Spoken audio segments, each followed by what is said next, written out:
મારો અવાજ પાછળ સુધી આવે છે? ક્લિયર? ઓકે. કેમ કે માઇકમાં શું છે, ઇકો અવાજ થશે, ડિસ્ટર્બન્સ થશે. શિવકુમાર સર, आप लोग को हिंदी प्रिफरेबल है कि गुजराती समझता है? हिंदी सर, ठीक है, नो प्रॉब्लम. कुछ लोग राजस्थान से आए हुए हैं तो I need to go in Hindi. Thanks to मेरे senior advocate Shyam Shankar Upadhyay sir, जो मेरे बाजू में अभी खड़े थे, जाके बैठे. इनकी वजह से मैं एमसीएल के साथ कनेक्ट हुआ. एक्चुअली मेरा ओरिजिनल जो प्रोफेशन है वो है रियल एस्टेट. मैं बिल्डर हूँ. महाराष्ट्र में रायगढ़ करके जो डिस्ट्रिक्ट है, जहाँ पे अपना कोलार प्लांट भी है कंपनी का, वहीं पे कर्जत तालुका आता है. वहां पे मेरा आज 15 साल से कंस्ट्रक्शन का बिजनेस है. सर ने जब मुझे पहली बार बताया कि एक अच्छी चीज है, कलेक्टर लेवल के आदमी कर रहे हैं, आप आ जाओ, देखो, सुनो, तो वेरी फ्रेंकली स्पीकिंग मैं जाने को भी तैयार नहीं था कि भाई पता नहीं क्या होगा, क्या नहीं होगा. तो शुरू में मैंने बहुत ध्यान दिया नहीं, बट सर ने मुझे 2-3 बार कॉल किया, क्योंकि सर मेरे फ्रेंड तो थे ही, मेरे क्लाइंट भी थे और मुंबई हाईकोर्ट के एडवोकेट भी है सर. तो मैंने बोला चलो ना एक बार जाके सुन लेते हैं सर क्या बताना चाहते हैं, क्या है क्या नहीं है. तो पहली बार मैं गया. दादर में हमारी एक छोटी सी ऑफिस थी, जहां पे आज भी हम प्रेजेंटेशन देते हैं, ओल्ड ऑफिस बोलते हैं मुझको. वहीं पे आगे अभी अपनी हेड ऑफिस भी हो गई है, बड़ी वाली. बट वो छोटी ऑफिस में सर ने मुझे बेसिक बताया, क्योंकि मेरा जो बिजनेस था वो रियल एस्टेट का था, कंस्ट्रक्शन का था. तो ऐसे सीधी बात में बताऊं तो 90% चीज तो मेरे सिर के ऊपर से गई, क्योंकि ऑयल एंड गैस ही मुझे पता नहीं था, और रिन्यूएबल ऑयल एंड गैस तो बहुत दूर की बात है. बट एक चीज मुझे पता चली कि कुछ अच्छा है इसमें, तो मैं जुड़ा रहा. धीरे धीरे करके 23 जनवरी 2018 दादर में यशवंत सभागृह करके एक हॉल है, वहां पे एक सेमिनार हुआ था. ये तो छोटा है, वो बड़ा सेमिनार हुआ था जो डॉक्टर श्याम गोलब सर ने खुद ने लिया था. और उस सेमिनार में मुझे सारी क्लियरिटी आई कि ये क्या हो रहा है, कैसे हो रहा है. और तब से मैं एक्टिवली एमसीएल के साथ जुड़ गया. एमसीएल के साथ मेरा खुद का प्रोजेक्ट पालगढ़ डिस्ट्रिक्ट, जो मुंबई से गुजरात आते हैं तो बीच में पालगढ़ डिस्ट्रिक्ट आता है, पालगढ़ डिस्ट्रिक्ट के दाणू तहसील में मेरा खुद का प्रोजेक्ट साइन हुआ है कंपनी के साथ, जिसके ऊपर हम काम कर रहे हैं. दाणू के बाद तलासरी आता है, वहां पे मेरा भतीजा काम कर रहा है, मतलब मेरे फैमिली में ये प्रोजेक्ट. यहाँ अहमदाबाद के बाजू में विरमगाम है, विरमगाम के पास मांडल आते हैं, जो हमारे कुलदेवी का स्थान है. वहां पे मेरे बड़े भाई के नाम पे हमने प्रोजेक्ट लिया है. बॉर्न एंड ब्रॉट अप मैं मुंबई का हूँ, बट हमारा जो गांव है वो भावनगर है. तो भावनगर के पास सीहोर करके तहसील आते हैं, वो भी मेरे जीजाजी के साथ में कर रहा हूँ. तो इन शॉर्ट कहना यह चाहता हूं कि जो प्रोजेक्ट मैं खुद कर रहा हूं वही प्रोजेक्ट हम आपको बता रहे हैं. और आप सब लोग आज मेजर जो लोग आए हैं, ये वो लोग हैं जिन्होंने ऑलरेडी तालुके बुक किए हैं, जिन्होंने पेमेंट किया है, जिन्होंने काम की शुरुआत की है. और ये सारे लोग में से 90% लोग ऐसे हैं जो ये लॉकडाउन के पीरियड में हमसे जुड़े हैं. ना वो हमें मिले हैं, ना मुझे मिले हैं, ना डॉक्टर श्याम गोलब सर को मिले, ना ऑफिस में आए हैं, ना अभी तक फैक्ट्री देखी है, कुछ भी पता नहीं है. सिर्फ हमारा विश्वास और उनको जिन्होंने बताया उसके विश्वास पे आए. और इसलिए आप सबके लिए सबसे पहले मैं आप सबको रिक्वेस्ट करूंगा, जोरदार तालियां हो जाए.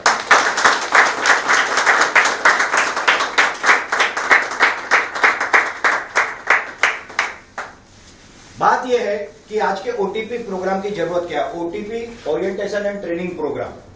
अब ओरिएंटेशन क्या होता है, मेरा बेसिकली एजुकेशन है एमकॉम एमबीए.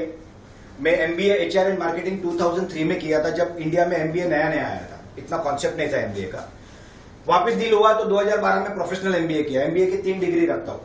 हालांकि मैं कुछ उससे सीखा नहीं हूं. मैं जो सीखा हूं फील्ड पे काम करके, मेहनत करके सीखा हूं. 24 साल की उम्र में मैं बिल्डर बना था.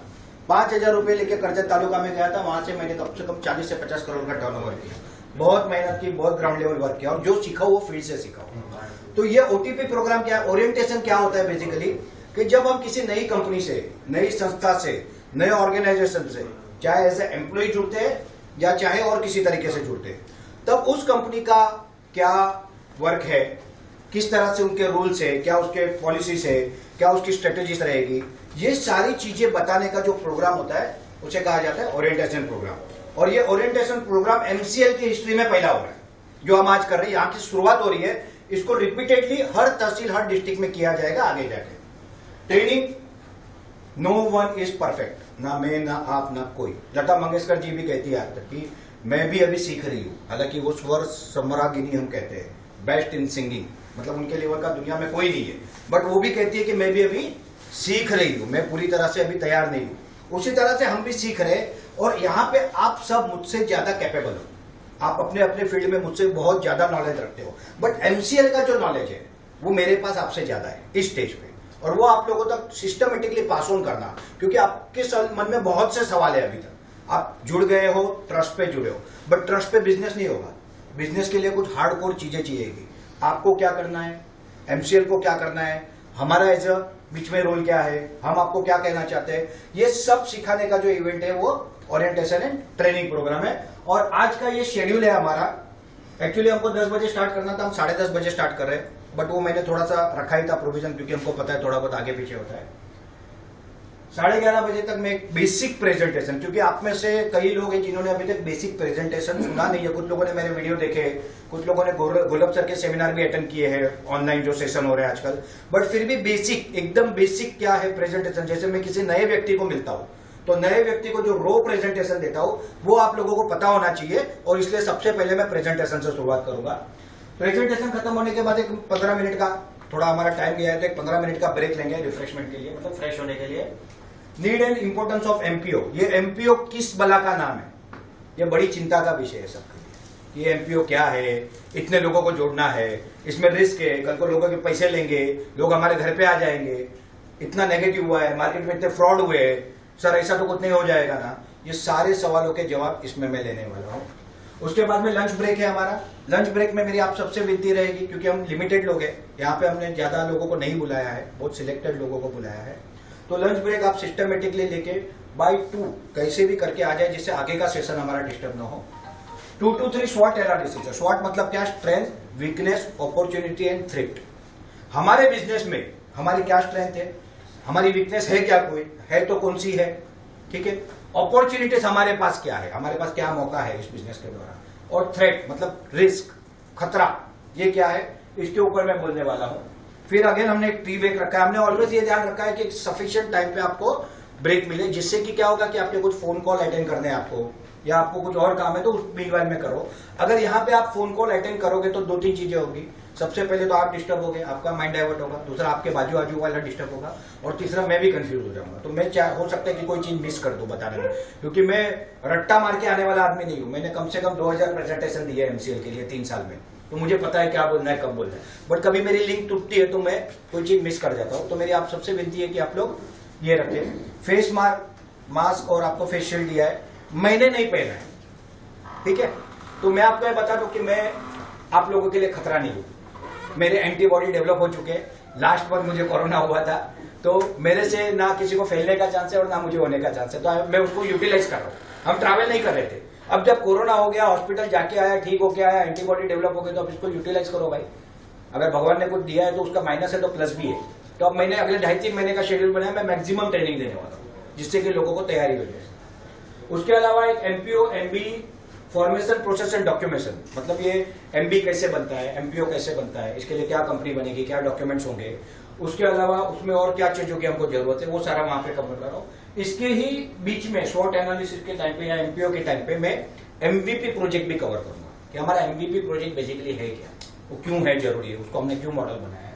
और एक एमबी किट, हमने एक किट बनाया है जिसमें सारे ब्रोशर डॉक्यूमेंट जो हमको लगते हैं उसका रेडी है, और ये सिर्फ हमारे एंटरप्रेन्योर्स के लिए है, तो हम आपको सबको देंगे। और उसके बाद ओपन सेशन में पहले मैं सारे डॉक्यूमेंट के बारे में आपको बता दूंगा, और उसके बाद में आपके जितने भी सवाल हो, जब तक आपके सवाल खत्म नहीं होंगे मैं हॉल छोड़ के नहीं जाऊंगा, ठीक है। तो अभी हम शुरुआत करते हैं प्रेजेंटेशन से। Sir, doctor APJ Abdul Kalam आप सब जानते हो, पूरी दुनिया जानती है, इंडिया की बात ही नहीं है। All birds find shelter during a rain, but eagle avoids rain by flying above the clouds. Problem are common but attitude make the difference. पंछी होते, जब बारिश आती है, तूफान आता है, तो अपने अपने घरोंदे में जाके छुप जाते हैं। बट एक पंछी होता है, वो ना घरोंदे में जाता है, बट वो बादलों के ऊपर उड़ के उसका सामना करता है, और वो होता है बाज। आप सब बाज हो। कल आएंगे उनको मैं बोलूंगा कि आप हो सकते हो, सेमिनार में आएंगे, बट आप लोग ऑलरेडी जुड़ चुके हो, आपने एफर्ट किया है, एक अबव द क्लाउड जाने का एफर्ट किया है, तो आप सब ऑलरेडी बाज की तरह हो। और हमको एमसीएल में ऐसे ही लोग चाहिए, जिसको डर लगता है, चिंता होती है, कर पाऊंगा कि नहीं कर पाऊंगा, उनको मैं हाथ जोड़ के पहले ही बोल देता हूं, सर आपके लिए एमसीएल नहीं है, आप मत आओ। पहले आपके सवाल क्लियर करो, डाउट क्लियर करो, और अच्छा लगता है तब आओ, डाउट रख के आओ मत, और आने के बाद डाउट नहीं देना चाहिए। तो ये सारी चीजें हमारे लिए बहुत इंपॉर्टेंट है। Next, Meera clean sweets limited, basically ये Mumbai based public limited company है टेक्निकली। आज कंपनी के 1 रुपीज के 100 करोड़ ऑथोराइज शेयर है और 10 करोड़ पेड अप कैपिटल है हमारा। कल सुबह कंपनी की 8वीं एजीएम मीटिंग है। ये टाइम क्योंकि ये कोरोना का प्रॉब्लम है तो ऑनलाइन मीटिंग होने वाली है।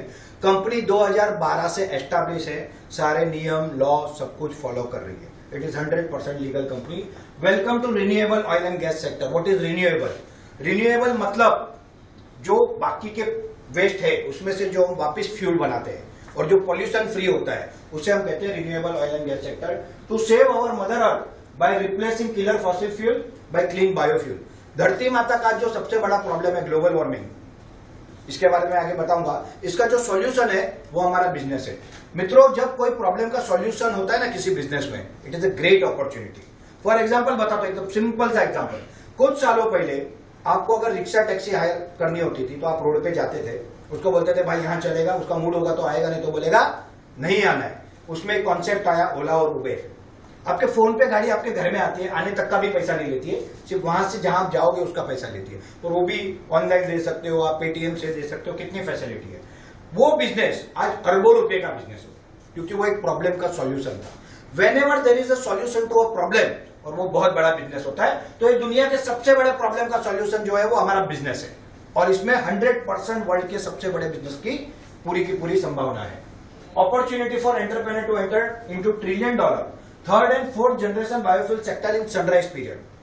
आप सब एंटरप्रेन्योर हो, उद्योजक हो, आप लोग उद्योजक बनने जा रहे हो। $1 ट्रिलियन आज की दुनिया की सबसे बड़ी जो इंडस्ट्री है वो है oil and gas. Second number की जो सबसे बड़ी इंडस्ट्री है वो है स्टील या इंफ्रास्ट्रक्चर।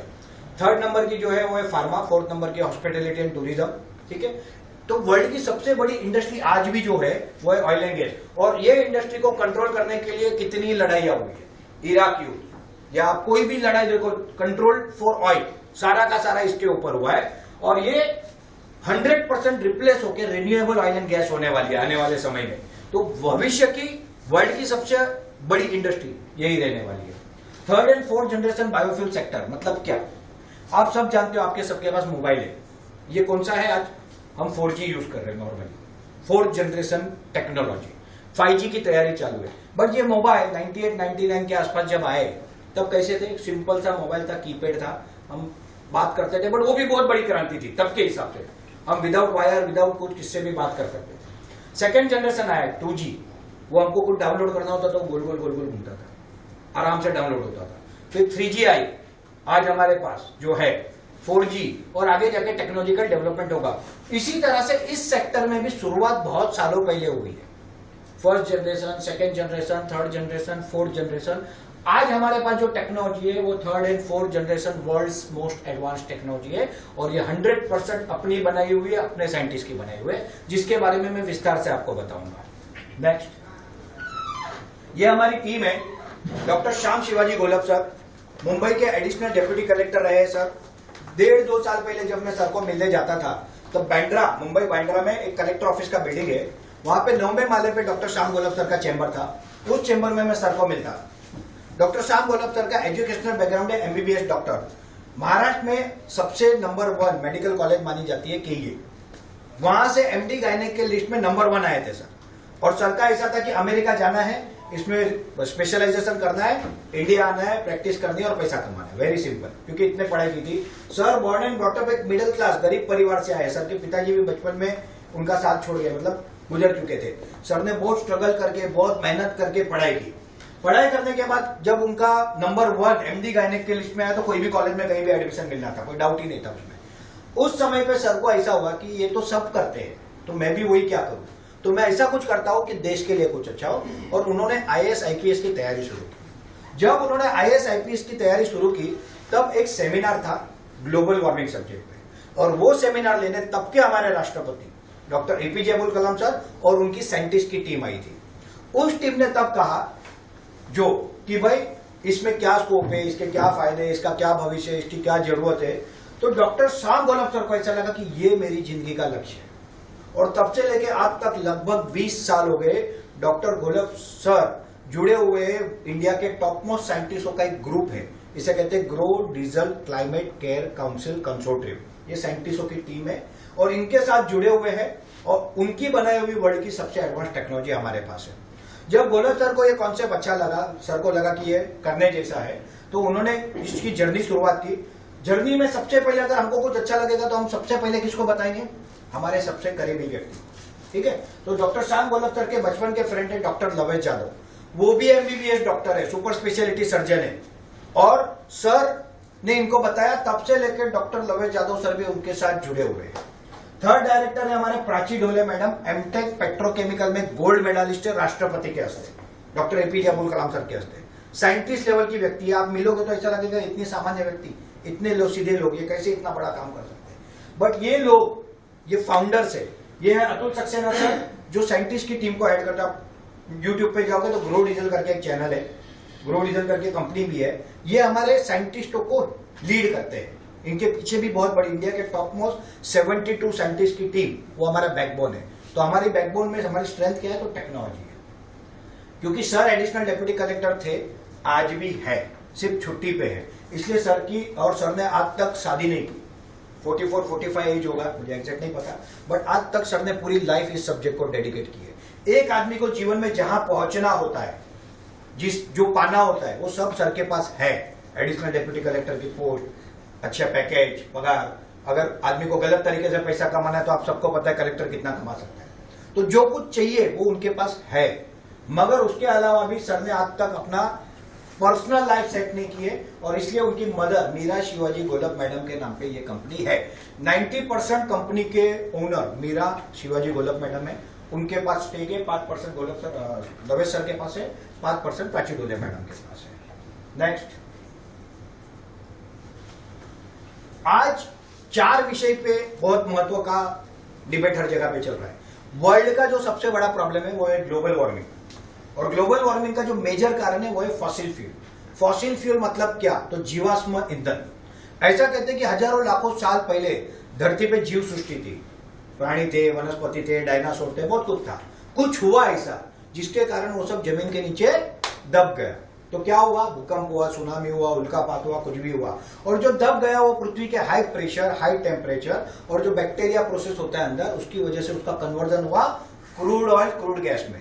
ये क्रूड ऑयल, क्रूड गैस को हम जमीन से रिफाइन मतलब बाहर लाते हैं, जिसे हम कहते हैं ऑयल वेल, तेल के कुएं जमीन के अंदर, उसमें से बाहर लाते हैं और उसको रिफाइन करते हैं। उसमें से सारे पेट्रोलियम प्रोडक्ट, हमको गैस, सारी चीजें मिलती है, और ये हम अलग अलग जगह पे यूज करते हैं, गाड़ी में, इंजन में, जनरेटर में, फैक्ट्री में, जहां हमको एनर्जी की, फ्यूल की जरूरत है, वहां पे हम इसे यूज करते हैं, और उसमें से निकलता है धुआं, मतलब कि कार्बन। और ये वर्ल्ड का जो सबसे बड़ा प्रॉब्लम है ग्लोबल वार्मिंग, इसका जो मेजर कारण है वो है फॉसिल फ्यूल। ये फॉसिल फ्यूल का रिप्लेसमेंट, ये हमारा बिजनेस है। तो जब ये रिप्लेस होगा तो ग्लोबल वार्मिंग का प्रॉब्लम ऑटोमेटिक सोल्व होगा। आज सब जानते हो, अभी कैलिफोर्निया के जंगलों में आग लगी हुई है इस वक्त, कहीं बाढ़ आ रही है, कहीं भूकंप आ रहा है, कहीं तूफान आ रहा है, कहीं सूखा पड़ रहा है, सारा वेदर डिसबैलेंस हो गया है, और इसका जो कारण है वो ये है, और इसका सॉल्यूशन जो है वो हमारा बिजनेस है। इंडिया का सबसे बड़ा प्रॉब्लम क्या है? कचरा, गार्बेज। कहीं भी चले जाओ, प्लास्टिक मिलेगा, कचरा मिलेगा, कुछ ना कुछ हमको मिलेगा। कोई जगह हमारी साफ सुथरी नहीं होती। क्यों? क्योंकि लोग एक तो अभी तक हमारे उतने डिसिप्लिन नहीं हुए, और दूसरी इसकी व्यवस्थाएं डेवलप नहीं हुई है। जैसे कि मुंबई में कहते हैं कि गीला कचरा और सूखा कचरा, मतलब ऑर्गेनिक और इनऑर्गेनिक आप अलग करो। हम घर में अलग डब्बे में डालते हैं, नीचे जाके एक ही गाड़ी में जाते हैं। क्या मतलब रहा इसका? What is the use? कोई मतलब नहीं है इसका। तो ये सारा कचरा आज मेजर जाता है डंपिंग ग्राउंड में। कहीं कहीं पे इसको जला के, इसमें से वेस्ट टू एनर्जी के प्लांट, मतलब उसको जला के उसकी भाप में से बिजली बनाना, बट ये प्रोजेक्ट इकोनॉमिकली वायबल नहीं है, तो ये सिर्फ नाम के लिए चलते हैं। ये वेस्ट हमारा रॉ मटेरियल है। हमारे पास दोनों प्रकार की टेक्नोलॉजी है, ऑर्गेनिक बेस्ड टेक्नोलॉजी है, इनऑर्गेनिक बेस्ड टेक्नोलॉजी है। ऑर्गेनिक से हम बायोगैस या उसमें से बायो सीएनजी और ऑर्गेनिक मैन्योर बनाते हैं, इनऑर्गेनिक से डायरेक्टली हम क्रूड ऑयल बनाते हैं। और जब कचरे का सॉल्यूशन आएगा तो बहुत से दूसरे प्रदूषण, आज हम सब नदी हमारी क्या है? कोई बताएगा मुझे? माँ है, बराबर ना, बट हमारा कचरा कहाँ जाता है हमको हक माँ कहने का, गंगा माँ, यमुना माँ, बट हम सब कचरा बिंदास बहा रहे हैं। तो ये सारा सॉल्यूशन आएगा, पशु पक्षी प्राणी वनस्पति सबका इसमें फायदा होगा। और इसका जो वेस्ट है, आज करोड़ों रुपए के कॉन्ट्रैक्ट है सिर्फ इसको मैनेज करने में, उसकी जगह पे उसमें से प्रोडक्शन आएगा, उसमें से यूटिलाइजेशन होगा, उसका लॉस नहीं होगा, उसका प्रॉफिट होगा। तो ये सबसे बड़े प्रॉब्लम का सॉल्यूशन भी धीरे धीरे इस इंडस्ट्री से आएगा। तीसरा सबसे बड़ा प्रॉब्लम है हमारा एम्प्लॉयमेंट, रोजगार और लेबर प्रॉब्लम। अब ये कोरोना जब हुआ उसके 2.5 साल पहले से गोलक सर ये बोले मगर कोरोना के बाद की परिस्थिति आप सबको पता है, लेबर एक एक महीना चल के गांव गए, वो अपने साथ कोरोना लेके गए, वहां फैला यहाँ फैला, उनकी भी मजबूरी थी, यहाँ खाने को नहीं था, क्या करेंगे, कितने दिन रहेंगे बिगर काम के। सबके अपने अपने प्रॉब्लम, आपको लगता है कि गलत कर रहा है, बट उसकी जगह पे वो सही होता है, उसकी अपनी समस्या, अपनी हमारी अपनी समस्या, सरकार की अपनी समस्या है, सबकी एक लिमिटेशन है। तो ये जो प्रॉब्लम है, ये सबसे बड़ा हमारा इश्यू है। तो एम्प्लॉयमेंट आज हम 130 करोड़ है हर साल, एक्चुअली 137 करोड़ हो चुके हैं, 137, सिर्फ बोलने के लिए हम 130 बोलते हैं, बट आज हर साल कम से कम 40 से 50 लाख बच्चे डिग्री लेके बाहर आते हैं, अगर या तो इससे भी ज्यादा, और वो फिर कोई MBA, CA, चार्टर्ड अकाउंटेंट, कोई डिग्री, डिप्लोमा, इंजीनियरिंग सब करके आते हैं। बट क्या हमारे पास उतने जॉब है? नहीं है। और अगर उनको जॉब नहीं मिलेंगे तो क्या होगा, आगे प्रॉब्लम ही होने वाला है। और आज की जितनी हमारी एग्जिस्टिंग इंडस्ट्री है, चाहे वो सर्विस इंडस्ट्री हो, चाहे मैन्युफैक्चरिंग इंडस्ट्री, इसमें एक सैचुरेशन है, मतलब इससे ज्यादा बढ़ने को हमको समय लगेगा। तो हमको एक नई इंडस्ट्री चाहिए जो कंपटीशन ही नहीं है इंडिया में आज, जिसकी जितनी भी हम करो हमको कोई फर्क नहीं पड़ने वाला है, बाहर वालों को फर्क पड़ने वाला है। आज हम ऑयल कहां से मंगाते हैं? अरब कंट्री से मंगाते हैं ना। अरब कंट्री के पास क्या है बताओ? हमारे जैसी बारिश है, जमीन है, लेबर है, हाँ कुछ नहीं है, मगर वो लोगों के घर के दरवाजे भी सोने के। क्यों है? क्योंकि हमारा पैसा वहां पे जा रहा है और वो पैसा हमको बचाना चाहिए। और लेबर का प्रॉब्लम, तो हमारा जो मेन रॉ मटेरियल है बायोमास, हमारा पहला फोकस है बायो CNG पे। तो बायोमास जो रॉ मटेरियल है वो किसान देते हैं। अभी जैसे कि पंजाब और हरियाणा में परली, मतलब खेती काटने के बाद जो होता है वो जला देते हैं, क्योंकि उसका कोई वैल्यू नहीं है। वो जो जलाते हैं उसका धुआं होता है और दिल्ली में प्रदूषण होता है, बराबर ना। वो परली हमारा रॉ मटेरियल है। कई केले के पेड़ लगे, काटने के बाद क्या करते हैं हम? फेंक देते हैं, हमारा रॉ मटेरियल है। पपैया का पेड़, any kind of biomass, any kind of human waste, anything, सब हमको चलता है। बट ये सब लिमिटेड मिलेगा, उतना नहीं मिलेगा जितना हमको चाहिए। तो हमको हमारा रॉ मटेरियल का सस्टेनेबिलिटी बनाना पड़ेगा। वो रॉ मटेरियल होगा नेपियर घास, हाथी घास कहते हैं उसे। इसमें अलग अलग वेरायटी, CO4, CO5, पेंगजोंग, इस तरह से। और ये कैसे लाया जाता है? तो गन्ना जैसे लगता है ना, स्टिक लगती है उसकी, वैसे ही ये बोया जाता है। एक बार हम इसको लगा देते हैं तो ये 5 से 8 साल नहीं लगाना पड़ता। पहली बार ये 10-12 फुट का हो जाता है 3 महीने में, फिर 1.5 से 2 महीने में कटिंग मिलता है। और हर साल 1 एकड़ फर्टाइल जमीन में 150 से 250 टन बायोमास हमको ये देता है। ये हमारा मेन रॉ मटेरियल है। और इसके लिए पूरी इंडिया में जब ये इंडस्ट्री फैलेगी, मैं ऐसा नहीं बोलता कि अकेले MCL करेगी, MCL डेफिनेटली लीड करेगी। सबसे बड़ी कंपनी अगर कोई होगी तो MCL होगी, ना कोई और, ना रिलायंस, ना अदानी, ना टाटा, ना बिरला। बहुत पीछे हमारे वो, उनको हमारे लेवल पे आने को टाइम जाएगा। और वो आएंगे तो भी आपके और मेरे लिए नहीं आएंगे, वो आएंगे बड़े लोगों के लिए। तो जब हम है मैदान में, आज 17, 18, 20 साल हमने इसमें बीते, हमको पता है what is right, what is wrong. तो 7 करोड़ किसान परिवारों को इसके कारण रोजगार मिलेगा। क्योंकि आज जो ट्रेडिशनल खेती है उसमें कितने प्रॉब्लम है, और जो नेपियर घास है उसमें कीड़े लग गए या थोड़ा खराब हो गया, वी डोंट केयर। हमारा कंसर्न है बायोमास से, क्वालिटी से कोई मतलब नहीं, हमको मतलब है क्वांटिटी से। तो हमारे लिए वो कोई टेंशन का पीरियड बात ही नहीं है। 3 करोड़ दूसरे बच्चे, MBA, CA, CS, chartered accountant बोलो, इंजीनियर बोलो, बाकी का लेबर बोलो, 10 करोड़ लोगों का रोजगार इस इंडस्ट्री से आने वाले 10 से 15 साल में इंडिया में निर्माण होगा। सारी कंपनी आएगी, कोई प्रॉब्लम नहीं। हम अकेले रहेंगे ऐसा मैं बिल्कुल नहीं कहता।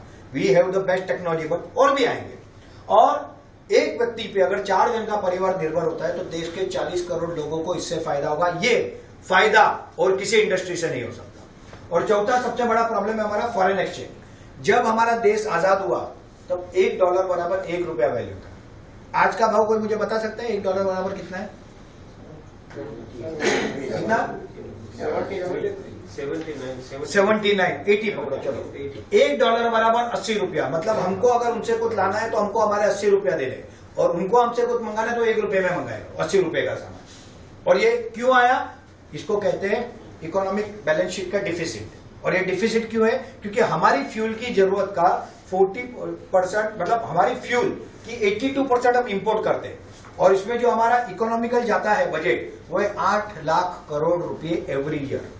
अगर 8 लाख करोड़ हम बचा ले और ये हमारे लोगों में जाएंगे रॉ मटेरियल में, और जब जीडीपी किसे कहते हैं? तो ये पैसे जितनी बार रोल होगी, तो ऐसा माना जाता है कि 10 से 12 बार पैसे रोल होते हैं, तो 100 लाख करोड़ की हमारी जीडीपी बढ़ जाएगी। जो $5 ट्रिलियन इकोनॉमी इंडिया को बनाना है, तो ये एक ही इंडस्ट्री है जो उसमें मेन रोल अदा कर सकती है।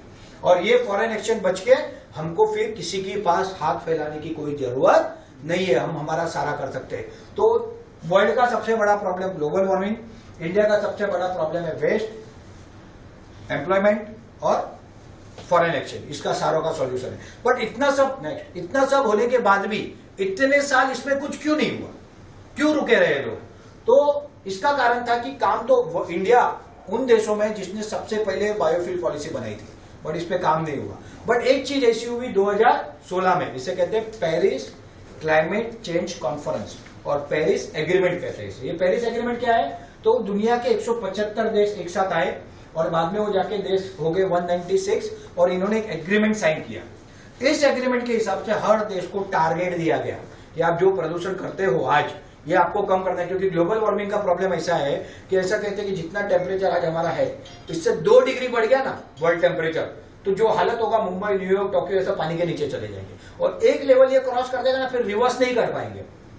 तो आज ही काम करना है इस पर। इसलिए ये वर्ल्ड कॉन्फ्रेंस हुआ और सबको टारगेट दिया गया। इंडिया का टारगेट क्या था? India emission 33 to 35%। 2005 में हम जितना प्रदूषण करते थे 2005 में, उससे 35% कम करना है। आज क्या है 2020 और 2005 से 35, मतलब आज से 135% कम करना है। अगर किया तो फंड मिलेगा, नहीं किया तो सैंक्शन आएंगे, प्रॉब्लम है।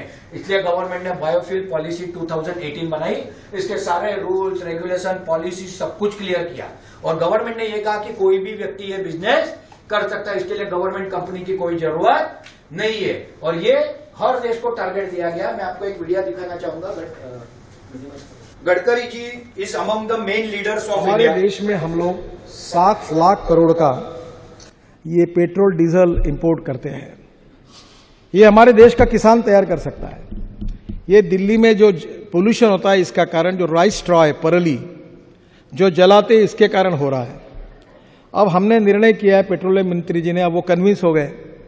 मैंने कहा क्यों 70-70 हजार करोड़ की रिफाइनरी डालते हो, ये किसानों को तैयार करो। और अभी फर्स्ट जनरेशन इथेनॉल यानी मोलाइसिस टू इथेनॉल बनता है।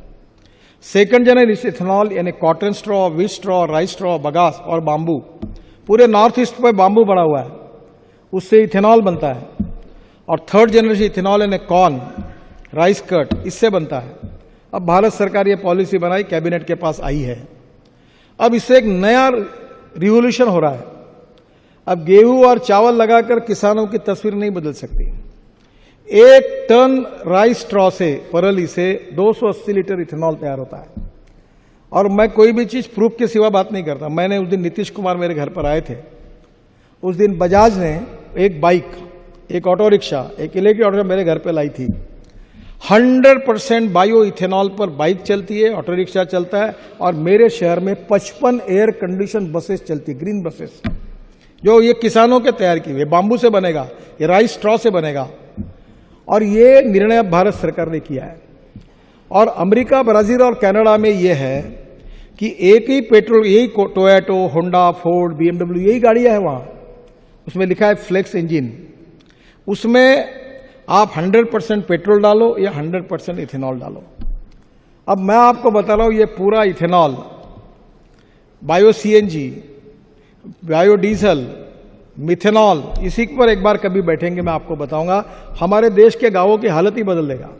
जो बगास निकलता है उससे भी इथेनॉल बनता है। अब इसके कारण पूरे कम से कम देश में 5 लाख करोड़ की इन्वेस्टमेंट आ सकती है और 50 लाख ग्रामीण क्षेत्र में युवाओं को रोजगार मिल सकता है। और उसके 2 लाख करोड़ का भी इंपोर्ट हमने कम किया, तो ये इंपोर्ट कम करके पूरा पैसा देश के किसानों के पास जाएगा और देश की रूरल और एग्रीकल्चर इकोनॉमी बदल जाएगी। और ये जितनी बातें मैं बता रहा हूं उतनी पूरी सिद्ध हुई। और मैं मंत्री हूं इसके नियम मैंने तैयार किए, सब टेक्निकली, साइंटिफिकली सब ठीक कर दिया है। तो गवर्नमेंट ये बोलती है कि अभी गवर्नमेंट ये सब नहीं करेगी, किसान करे। बट अकेला किसान ये सब कर सकता है क्या? टेक्नोलॉजी चाहिए, पैसा चाहिए, सिस्टम चाहिए, मॉडल चाहिए, सपोर्ट चाहिए। पहले बेचारे कर्जे में और कर्जे में जाएंगे क्या? तो MCL किसानों को साथ में लेके ये पूरी की पूरी इवेंट कर रही है। नेक्स्ट,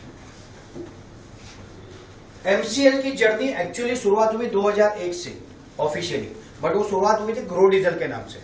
शुरू में इंटरनेशनल कॉन्फ्रेंस बायोफ्यूल पे वर्ल्ड में, इंडिया में तो कहीं नहीं ली जाती थी, तब हम लेते थे, इंडिया लेती थी।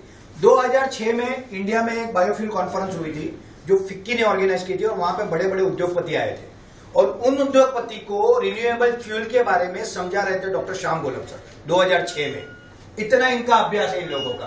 दिल्ली में शीला दीक्षित जी जब मुख्यमंत्री थी 2010 में, तब वेस्ट टू फ्यूल मतलब कुकिंग गैस, ये प्रोजेक्ट दिल्ली सेक्रेटरीट में, दिल्ली सचिवालय में लगाया गया, जो आज भी ऑपरेशनल है। ये मुंबई में वर्ली सीलिंग आपको पता होगा सबको।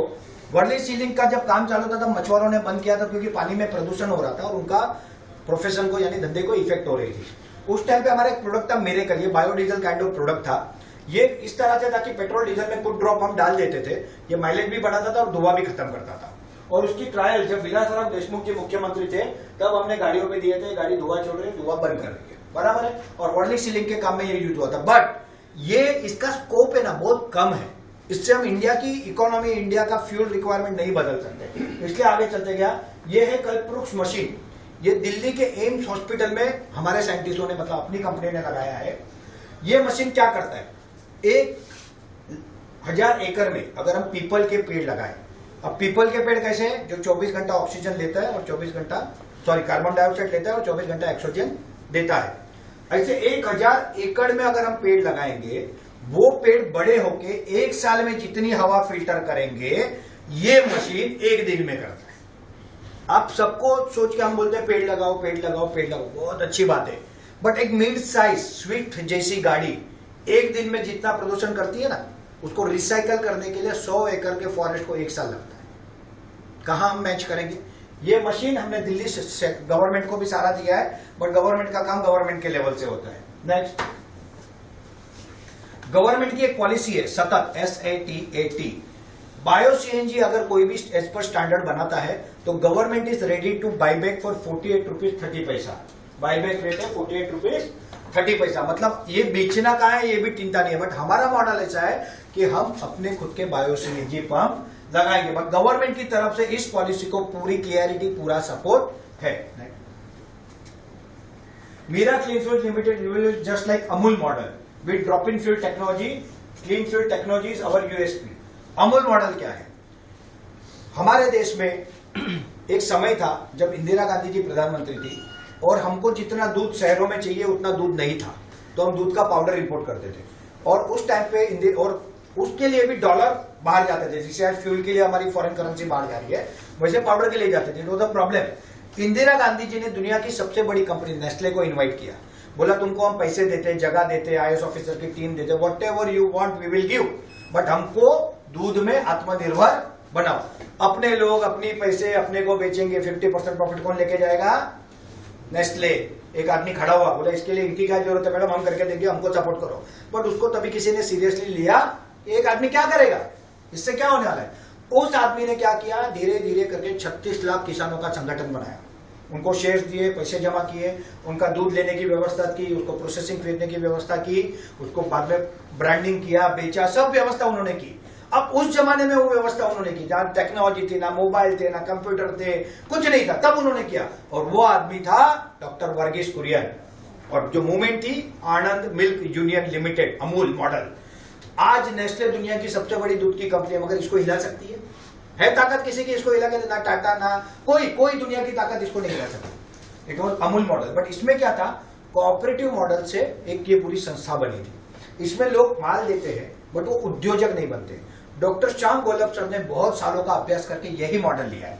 बट यहाँ पे हम क्या करते हैं, cooperative of corporate, cooperative model से कॉर्पोरेट बना रहे हैं। यहाँ पे आप एक दूसरे को सपोर्ट कर रहे हैं। मैं क्या कर रहा हूं, आप लोगों को बता रहा हूं, कल को यही चीज आप और लोगों को बताओ। It is a cooperative movement kind of thing. But ultimately आप लोग क्या बनोगे, उद्योजक बनोगे, अपना अपना बिजनेस अपने अपने तहसील में खुद करोगे। तो कोऑपरेटिव ऑफ कॉर्पोरेट, ये हमारा मॉडल है, बराबर। और ड्रॉप इन फ्यूल टेक्नोलॉजी मतलब क्या, ये बारे में मैं आगे आपको और बताऊंगा। बट ऐसा कहते हैं कि अभी इलेक्ट्रिक व्हीकल आएगी, तो आज की गाड़ी को क्या कचरे के डब्बे में डालेंगे? आज जब मैं बात कर रहा हूं ना आपसे पिछले आधे पौने घंटे से, इतने में इंडिया में 500,000 गाड़ी बिकी होगी। इनकी 15 साल की लाइफ है, इनको क्या करेंगे? तो हमारी टेक्नोलॉजी है, ना इंजन बदलने ना कुछ बदलना है। जहाँ सीएनजी लगता है वहां हमारा सीएनजी आएगा, बायो सीएनजी। या पेट्रोल लगता है हमारा पेट्रोल आएगा, जब डीजल लगता है हमारा डीजल आएगा। बट ये जो पेट्रोल डीजल को जो इनऑर्गेनिक मटेरियल चाहिए, ये पूरी इंडिया का टोटल इनऑर्गेनिक मटेरियल अगर हम 100% फ्यूल में कन्वर्ट कर दे तो भी हमारी फ्यूल जरूरत के सिर्फ 5% दे सकते हैं। तो उससे हमारा सॉल्यूशन नहीं होगा। इसलिए हमारा मेन प्रोडक्ट होगा बायो सीएनजी। और MCL mission 2030 fuel independence for India. और ऐसा कहते हैं लोग कि अगर ये सर ज्यादा प्रोडक्शन हो गया, कंपटीशन आ गई तो क्या करेंगे हम? दोस्तों, अगर हम सब मिलके ज्यादा प्रोडक्शन करेंगे, कितना ज्यादा वो भी बता दो, तो हम बनेंगे फ्यूचर के OPEC country, world producing and exporting country. हम दुनिया को फ्यूल दे सकते हैं। क्यों दे सकते हैं? नेक्स्ट।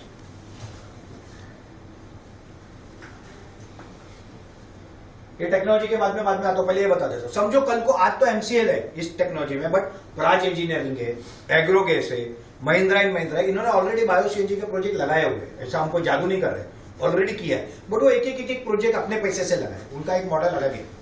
ऐसे ही बहुत जगह पे प्रोजेक्ट है। समझो कल को बड़े बड़े इंडस्ट्री जैसे टाटा है, रिलायंस है, ये सारे भी इसमें आते हैं।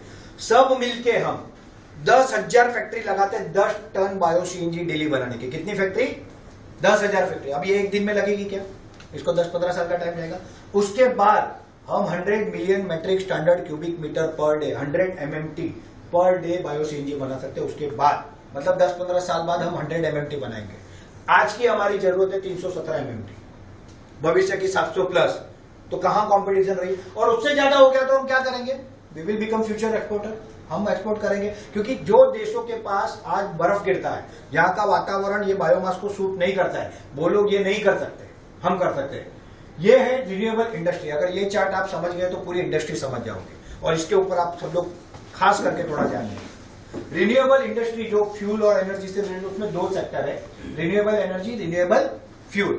रिन्यूएबल एनर्जी में हम सब जो सालों से जानते आए, सुनते आए, वो है सोलर एनर्जी। हम सबको कहीं ना कहीं थोड़ा बहुत मालूम है। दूसरा है विंड एनर्जी, बड़े बड़े पंखे होते हैं, विंड भी बड़े बड़े पहाड़ों पे लगते हैं। उसके अलावा वेस्ट टू एनर्जी, मतलब कचरे को जला के उसमें से बिजली बनना। ये तीनों इंडस्ट्री सब्सिडी पे चलती है। सब्सिडी बंद तो इंडस्ट्री बंद। जैसे जब सोलर आया तब 18 रुपया पर यूनिट गवर्नमेंट बायबैक करती थी। आज 2-2.5 रुपये में लेने को तैयार नहीं है, क्योंकि सब्सिडी गवर्नमेंट को लाइफ टाइम अफोर्डेबल नहीं होती। सब्सिडी गवर्नमेंट का नुकसान होता है, तो सपोर्ट करने को देते, बट धीरे धीरे कम करके उसको निकाल देते हैं। दूसरा, ये तीनों इंडस्ट्री को लगने वाले इक्विपमेंट जो है ना, उसका 80% चाइना कंट्रोल करता है। अब चाइना के साथ हमारा क्या चल रहा है आपको पता है, और हम कितने भी दोस्त बन जाए, चाइना अपना रूप नहीं बदलेगा। उसका एजेंडा एक ही है, धीरे धीरे करके इंडिया की चीजों को हड़पोड़। दूसरा, वो हमको कॉम्पिटिटर देखता है। अगर इंडिया स्ट्रांग हो गई तो चाइना को पता है कि कल को हमको टफ कर सकता है। जैसे कि मोरबी में सिरामिक इंडस्ट्री है, बहुत सालों पहले वो इंडस्ट्री छोटी थी और उसका जो प्रोडक्शन कॉस्ट था वो ज्यादा था, और चाइना का जो प्रोडक्शन कॉस्ट था वो कम था। तो इसका कारण क्या था? फ्यूल। तो जब मोरबी को गैस से जब फ्यूल मिलने लगा तो ये पूरी टाइल की रेट नीचे आ गई, और हम चाइना को बीट कर गए। ये इंडस्ट्री में हम चाइना को बीट कर गए। आज चाइना से कोई ज्यादा नहीं मंगाता। इंडिया में अच्छे माल, अच्छी 500-700 फैक्ट्री आज मोरबी में उसमें बनता है। तो चाइना हमको कॉम्पिटिटर के तौर पे देखता है, वो हमको दोस्त की तरह नहीं देखता है, बराबर। तो ये तीनों इंडस्ट्री अच्छी है, बट वायबल नहीं है। दूसरा आ जाता है रिन्यूएबल फ्यूल में। तो रिन्यूएबल फ्यूल में गुजरात में बहुत सारे पंप है बायोडीजल, ग्रीन डीजल। तो ये बायोडीजल मतलब क्या? जिस आदमी ने इंजन बनाया उस आदमी का नाम था रुडोल्फ डीजल, और जो इंजन उसने बनाया उसे हम डीजल इंजन कहते हैं। 1890 10 अगस्त के दिन उस आदमी ने उसी इंजन को अनाज के तेल पे चला के दिखाया। तो दुनिया को मालूम पड़ा कि अनाज के तेल पे भी ये इंजन या गाड़ी चल सकती है, बराबर। और इसलिए हर साल 10 अगस्त को वर्ल्ड बायोफ्यूल डे सेलिब्रेट किया जाता है, बराबर। और ये फ्यूल जो है, अगर अनाज के तेल से गाड़ी चलेगी तो खाएंगे क्या? आज ही तेल इतना महंगा है, अगर गाड़ी में वापरेंगे तो क्या होगा? तो कॉन्सेप्ट आया non eatable oil. Non eatable मतलब जो अखाद्य तेल है, पॉइजनस तेल है। तो इसमें क्या आया? जत्रोफा, करंजी या गन्ने के वेस्ट से बनने वाला इथेनॉल। बट ये इसकी लिमिटेशन है, ये कितना आप करोगे, कितने बीज लाओगे तब कितना तेल मिलेगा। तो इसके कारण इसका क्या करते थे? ब्लेंडिंग। 100% डीजल पेट्रोल में इसको मिक्सिंग करते थे, 5% 10%, और हमारा थोड़ा सा बिल कम करते थे, इंपोर्ट बिल, थोड़ा सा पॉल्यूशन कम करते थे। बट वो वायबल नहीं है। अब इसमें एडवांस टेक्नोलॉजी आई है। कुछ कंपनी है, मेरे साथ भी संपर्क में गुजरात की एक कंपनी जो बायोडीजल के बहुत सारे पंप लगा रही है। वो कंपनी आज क्या कर रही है? मलेशिया से पाम ऑयल इंपोर्ट कर रही है। अब सर मलेशिया से पाम ऑयल इंपोर्ट होगा तो पैसे कहां जाएंगे? रोजगार कहां जाएगा? आज अरब को दे रहे हैं, अब मलेशिया को देंगे, हमारा क्या फायदा हुआ? और ये ईटेबल ऑयल है, palm oil is a eatable oil हमारे लिए। अगर ये और महंगा हो गया तो हम 50-100 करोड़ की फैक्ट्री बंद करेंगे क्या? हम बिजनेस को बंद करेंगे क्या? तो ये बिजनेस अच्छा होने के बावजूद जो इसकी स्कोप है वो बहुत लिमिटेड है, रिस्क है इसमें, क्योंकि कल को अगर रॉ मटेरियल ऊपर नीचे हो गया नहीं तो पूरा का पूरा इंडस्ट्री कोलैप्स हो जाएगा। और खाने का तेल महंगा ही होने वाला है, सस्ता होने वाला नहीं है। दूसरा है बायोगैस।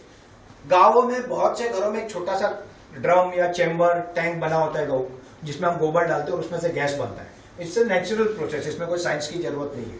वो जो गैस बनता है उसे हम कुकिंग में यूज करते हैं, ठीक है। और वो जो गैस यूज होता है वो उसका जो पावर होता है, नॉर्मल जो अपना एलपीजी या जो हम कुकिंग गैस करते हैं, वो जो चीज 15 मिनट में करेगा ये बायोगैस 75 मिनट में करेगा। इसलिए अच्छा है, बट ये प्रैक्टिकल नहीं है। इससे आगे की एडवांस टेक्नोलॉजी है plastic to petrol. Plastic is basically a petroleum product. जब उसे एक सर्टेन टेम्परेचर पे वापस गर्म करते हो सर्टेन सिस्टम से और उसे फिल्टर करते हो तो उसमें से फिर से हम प्लास्टिक अलग पेट्रोल अलग कर सकते हैं। बट कितना टन प्लास्टिक लाओगे सर तो कितना पेट्रोल मिलेगा?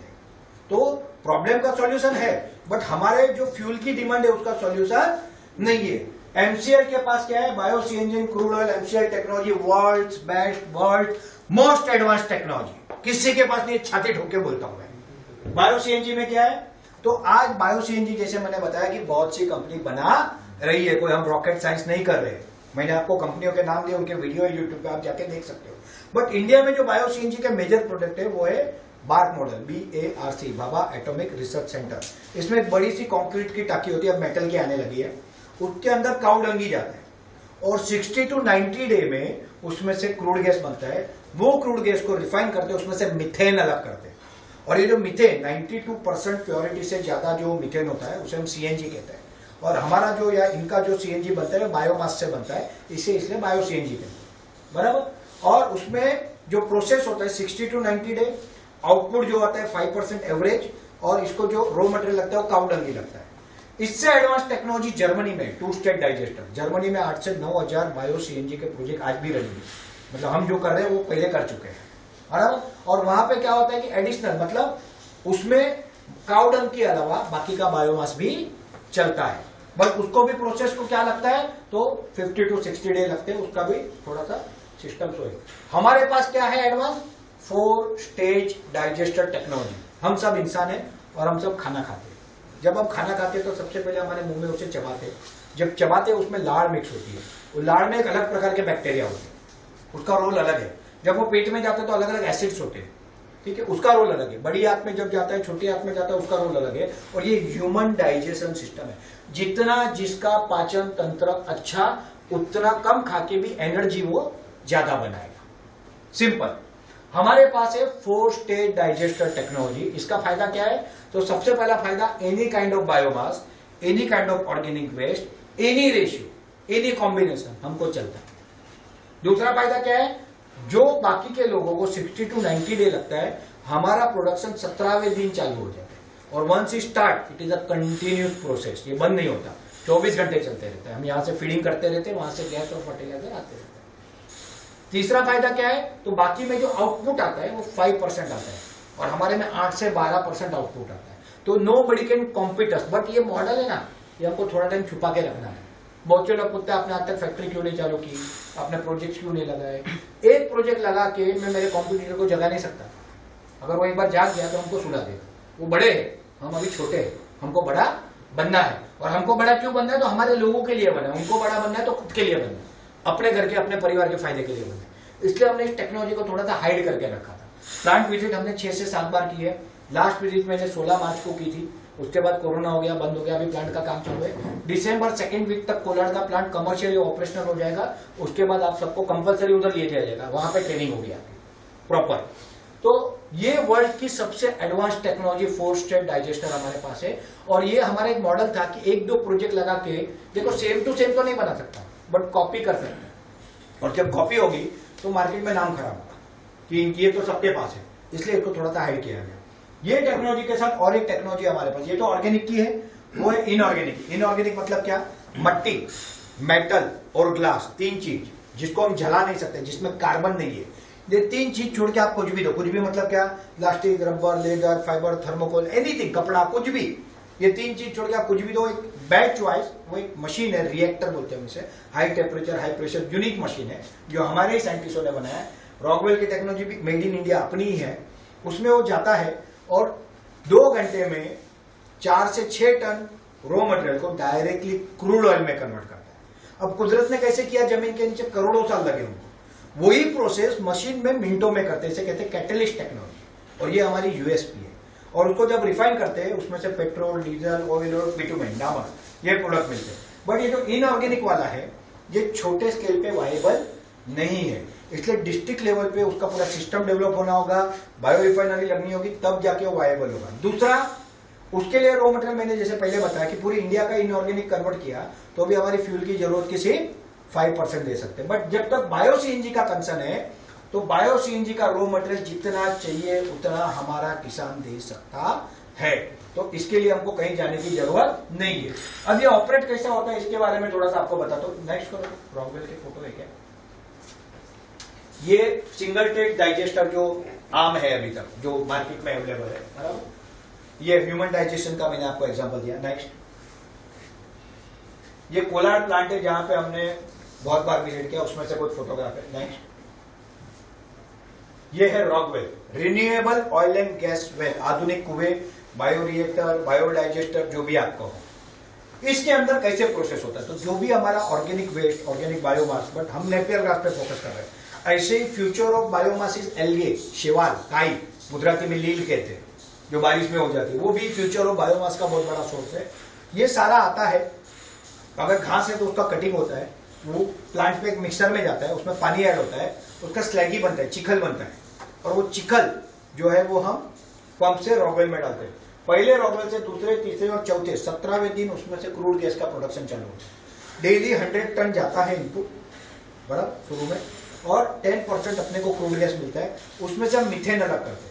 बायो सीएनजी 92% मैंने आपको बताया, सीएनजी अपना प्योरिटी होता है 97 से 98% प्योरिटी, मतलब प्रीमियम क्वालिटी का CNG, not ordinary bio CNG, क्योंकि वो फिल्टर करता है। और इसका जो कैलोरीफिक वैल्यू होता है, जो हमारे सीएनजी, नॉर्मल सीएनजी का कैलोरीफिक वैल्यू होता है, वो होता है 52,000 किलो जूस पर केजी पर केजी। सेम टू सेम अपना है, मतलब कोई कमी इसमें नहीं है। सिर्फ ये कंट्रोल्ड एनवायरमेंट में कंट्रोल्ड रॉ मटेरियल से बनाते, तो इसमें पॉल्यूशन ना के बराबर है। वो सीएनजी में बोलते हैं पॉल्यूशन कम है, बट है उसमें भी, बट इसमें उससे भी ना के बराबर है, क्योंकि बायोमास से बनता है।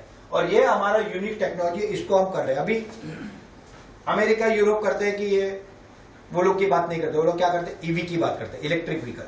तो ये थोड़ा सा इंटरेस्टिंग पॉइंट ये भी बता देता हूं। मेरा पर्सनल ये मानना है, electric vehicle is good, but again आती है वायबिलिटी की बात, प्रैक्टिकली हमारे लिए पॉसिबल है क्या।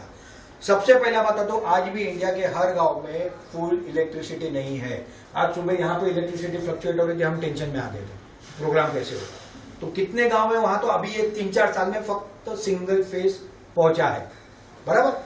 अगर समझो इलेक्ट्रिसिटी बना भी लिया हमने, 100% उसको सॉल्व कर लिया, तो वो बनती किससे, कोयले से, और कोयला क्या है आगे, पॉल्यूशन, बराबर। और आगे आप जाओगे उसमें, समझो वो भी सॉल्यूशन किया, तो इलेक्ट्रिक व्हीकल को चार्ज करने को 2-3 घंटे लगते हैं। हमारा बंदा पेट्रोल पंप पे 5 मिनट खड़ा रहने को तैयार नहीं है, वो 2-3 घंटा खड़ा रहेगा। बट चलो वो भी सॉल्यूशन आ गया, वो टेक्नोलॉजी आ गई, 5-10 मिनट में वो हो गया। तो ये इलेक्ट्रिक व्हीकल को क्या लगता है, बैटरी।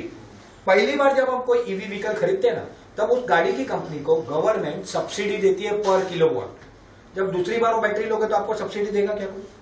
बट बैटरी का यूज क्या होता है, हमारी आज की गाड़ी में, 2 व्हीलर में सिर्फ सेल्फ के लिए बैटरी का यूज है। वो बैटरी 5-10-15 हजार की आती है, उसकी लाइफ कितनी होती है, कितने साल चलती है सर वो? 3 साल, 5 साल पकड़ते चलो, 5 साल बाद वो बदलनी पड़ती है। तो ये बैटरी भी कभी ना कभी बदलनी पड़ेगी, तो लाखों रुपए की आएगी ना बैटरी। और सबसे बड़ी बात, वो बैटरी का रॉ मटेरियल कोबाल्ट और बाकी धातु world wide 60% is controlled by China. तो क्या आप फिर से जाते हो कि चाइना का पेट भरे हम और वो हमारे दुश्मनों को आगे लाए? तो बैटरी अच्छा है, बट हमारे लिए वायबल नहीं है। ब्रिटिश पेट्रोलियम, जिसने रिलायंस के साथ एग्रीमेंट किया है 5000 फ्यूल पंप डालने का, कितने? 5000। उनका स्टडी बोलता है कि बाय 2050 इंडिया के 32% व्हीकल ईवी हो जाएंगे। उसको हमारा ये पता नहीं है अभी तक, तब वो बता रहे 32% हो जाएगा। अगर हम आते तो वो भी और कम हो जाएगा, बराबर। तो 68% क्या रहेगा, ट्रेडिशनल फ्यूल। उसको क्या दोगे आप, बाहर से मंगाओगे कि हम देंगे बना? और आज जब हम बात कर रहे हैं, तब पूरी इंडिया में कितनी गाड़ियां बिकी है, इसका 15 साल का लाइफ है। इंडिया में ऑन रोड आज 10 करोड़ गाड़ियां हैं। इन गाड़ियों को क्या फ्यूल देंगे? तो कोई कंपटीशन और इसकी हमको चिंता करने की जरूरत ही नहीं है। और समझो चलो 100% इंडिया में ईवी हो गया, तब क्या करेंगे? हम धंधा बंद करेंगे। हम क्या बनाते हैं? Fuel, energy, bio CNG. Generator किससे चलते हैं? क्या बनाते हैं? बिजली। हम गाड़ी चार्ज करेंगे ना, क्या प्रॉब्लम? और जितना बड़ा हमारा फ्यूल का बिजनेस है उतना ही बड़ा सेकंड बिजनेस हमारा होगा ऑर्गेनिक फार्मिंग, जिसके ऊपर मैं अभी आ गया हूं। नेक्स्ट, जो मैंने आपको बताया एमसीएल का पहला एम है 500 बायोफ्यूल प्रोजेक्ट अगले 2 से 2.5 साल में स्टार्ट करना और धीरे धीरे भारत के हर तहसील में इस प्रोजेक्ट को डेवलप करना। 100 million metric standard cubic metre का मैंने आपको आइडिया दिया।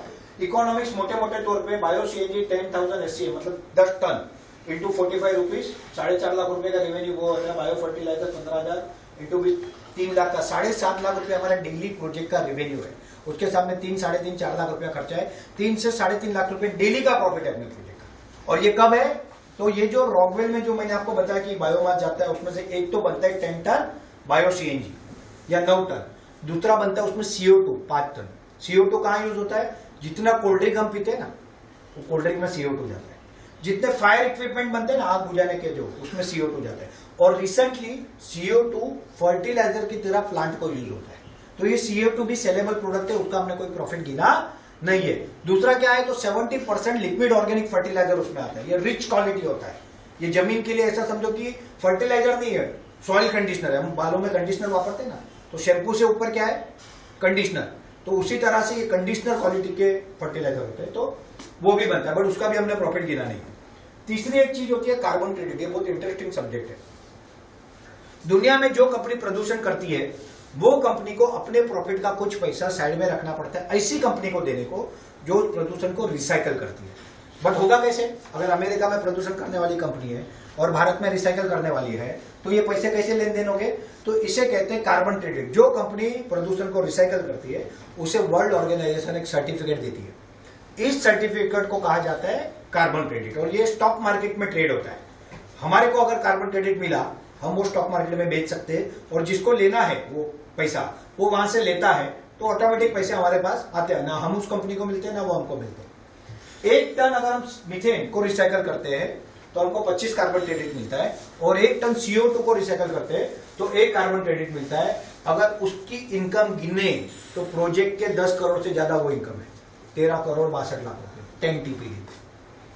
अब बताओ, ये मुझे बहुत लोग पूछते हैं ब्रेक इवन पॉइंट क्या है आपका? ब्रेक इवन पॉइंट माइनस में है सर हमारा, कोई कॉस्ट ही नहीं है इसकी। अगर सब ढंग से कर दे तो फ्री में पड़ रहा है अपने को सब। मगर ये चीज को इस तरह से बिठाना, इस तरह से सोचना, इसके लिए गोलोक सर को 20 साल लगे, तब जाके हमारे पास आया है।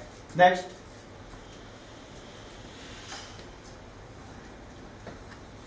ये आपका बिजनेस मॉडल है। ये पेज जिसको समझ गया उसे एमसीएल बिजनेस